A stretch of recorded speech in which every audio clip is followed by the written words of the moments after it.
So there are a couple of questions that there are a few questions that I would like to ask, and I would really, really appreciate, because as an alim, you have to speak at different levels, right? Hmm. And I completely understand that you have to be able to speak so that general people can understand, but then you can also speak at a level where it's a scholarly level, right? Where there are things that even you have questions about, right? And you contemplate, right? So Sure. I would appreciate answers that if you can give me some answers that I can take back and like really ponder, Hmm. and come back to you with like perhaps even my understanding and some even further illumination from you. So, um, one of the questions is that in Ziyarat Ashura for Imam Hussein alayhi salatu wasalam, it is said, "Wa as'aluhu an yuballighani al-maqamul mahmud lakum indallah." The translation that I read, is I'm paraphrasing here, is something to like, "Oh God, elevate us to the same status as Yeah. you So have." Maqam al Mahmud is on the day of judgment. So there will be thrones, and there's God's throne, the Arsh of Allah, and its shade and its side will be the seat of Ahlul Bayt alayhim salam. And all those people who have dearly loved Ahlul Bayt alayhim salam and have devoted their lives to follow Ahlul Bayt alayhim salam and have helped and supported Ahlul Bayt alayhim salam, they will be there with Ahlul Bayt alayhim salam. And Rasulullah sallallahu alayhi wa sallam has said that whoever loves me, he held the hands of Imam Hassan and Imam Hussein alayhim salam. Clutching their hands, he said, whoever loves me and these two and their father and their mother, he will be with me at my status, at my position on the day of judgment.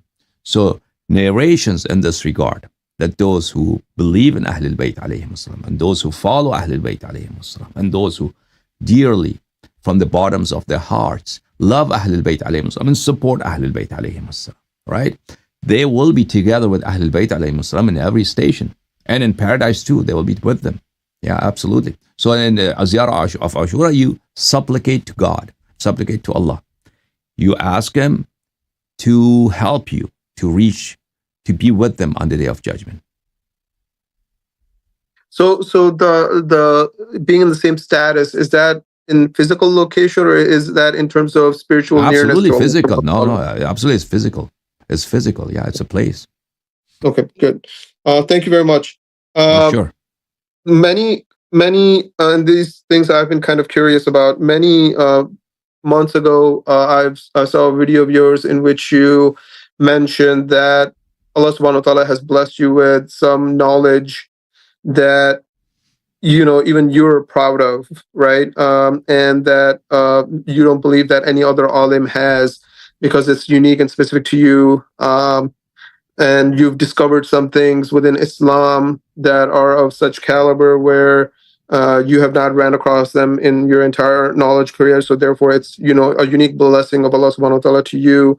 And I was wondering if you wouldn't mind taking just some time to like tell me just one of those so that I So can. because Um, nobody reads a hadith of Ahlul Bayt alayhim salam is totally abandoned, right?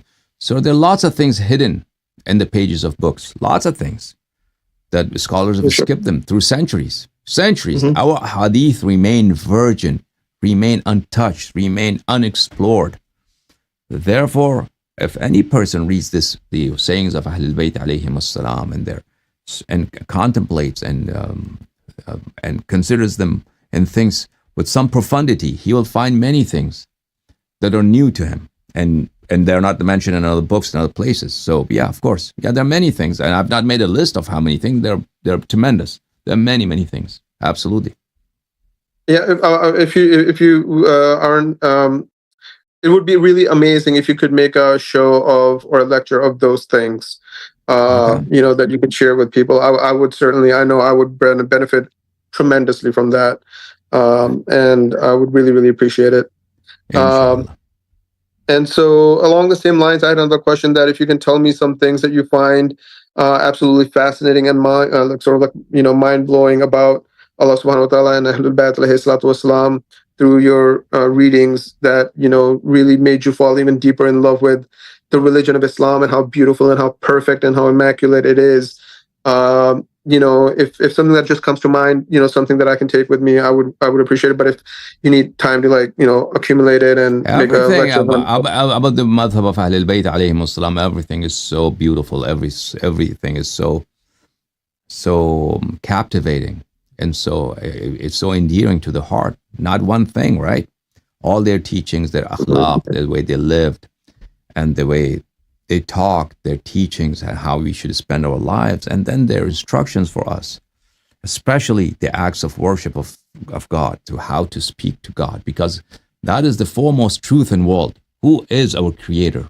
Where are we coming from? That we have a king that we do not see, that we do not hear, that we cannot touch.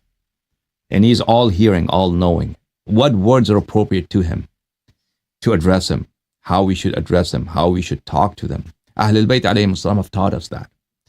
And that can be a very fulfilling spiritual experience, a very enjoyable, ecstatic experience for any person. And that you find immensely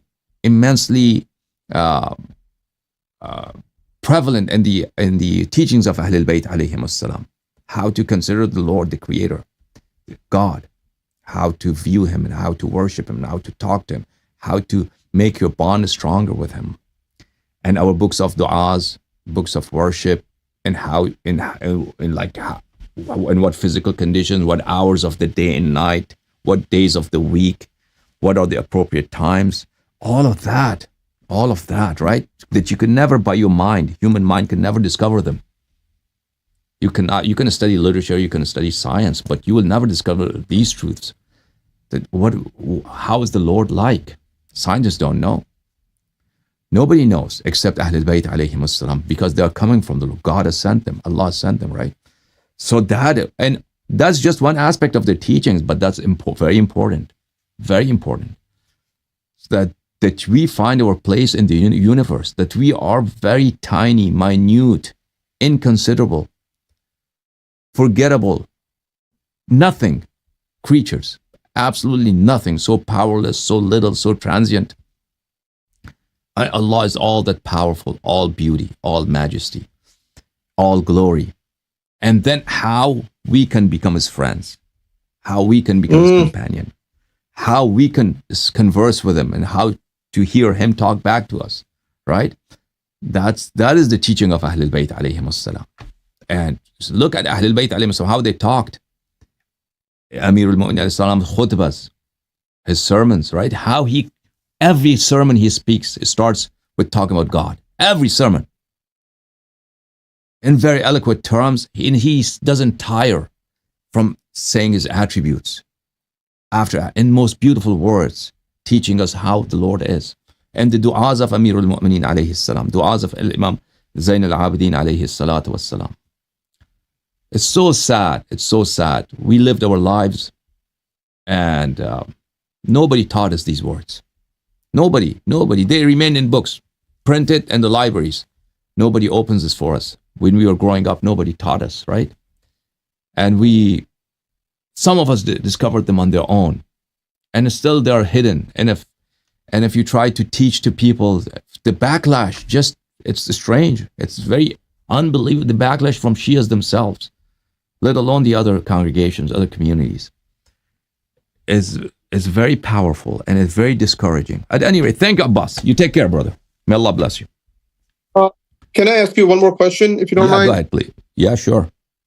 Okay, so because it's to me, it's like the most important question I have, and I was considering whether I should ask you or not. But because of what you have just said in your previous response, I take it as a sign that I should go ahead and ask it. And I feel like I have no doubt that only the sayings of the Imam and Ahlul Bayt alayhi salatu wasalam can answer this question.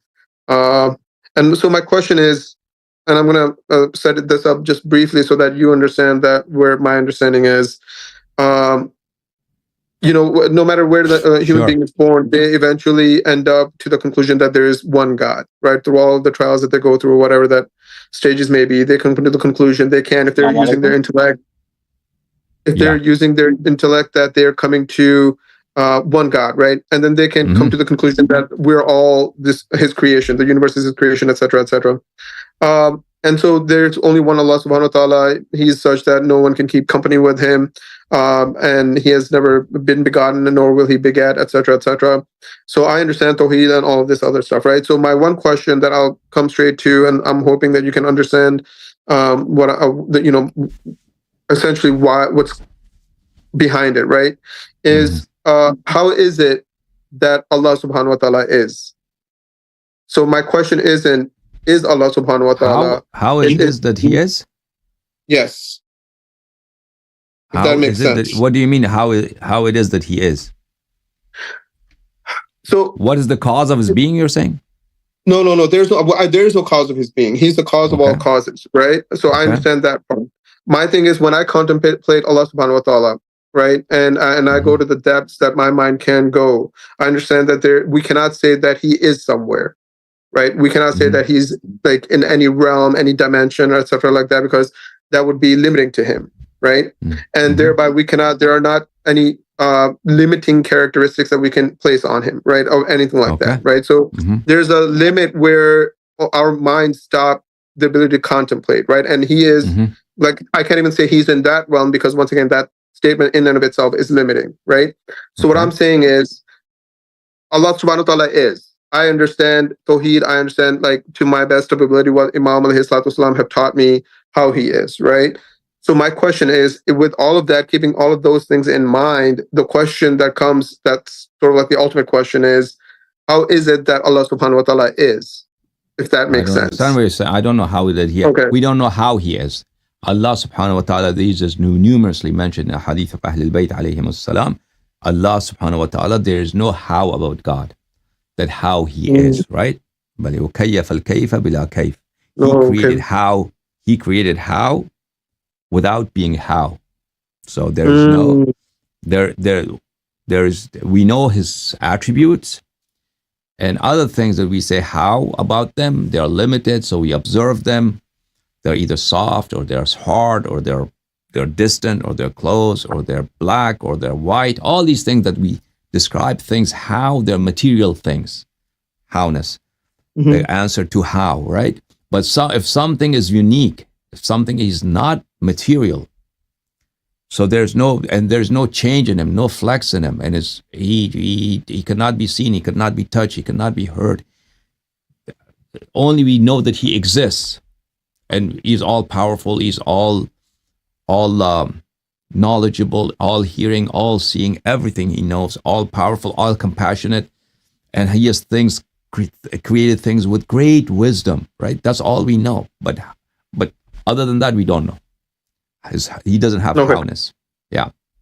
Yeah, that's Howness what I is needed to hear. irrelevant to him. Yes, absolutely. Thank you so much. Yeah, Take care, thank you. brother. Okay. Thank you. Thank Bye-bye. you. Thank you.